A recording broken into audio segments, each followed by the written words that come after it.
Assalamualaikum warahmatullahi wabarakatuh. Salam sejahtera bagi kita sekalian. Shalom, Om Swastiastu, Namo Buddhaya, salam kebajikan. Sebagai garda terdepan pertahanan negara, TNI memiliki kekuatan gabungan Patriot Trimatra yang solid, kokoh, dan loyal dalam menjaga keutuhan NKRI. Di tengah ketidakpastian situasi global saat ini, kehadiran TNI yang profesional, modern, dan tangguh menjadi salah satu komponen utama dalam rangka mendukung pembangunan serta pertumbuhan ekonomi nasional.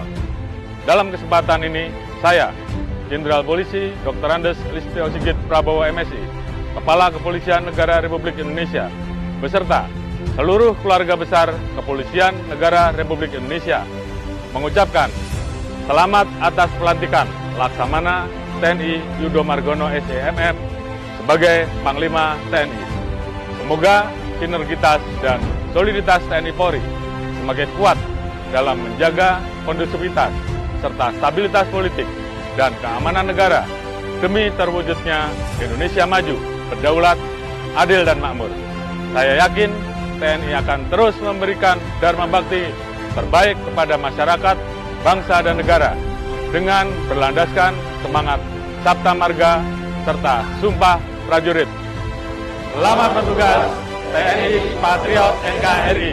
Sekian dan terima kasih. Wassalamualaikum warahmatullahi wabarakatuh. Om Santi Santi Santi Om. Salam presisi.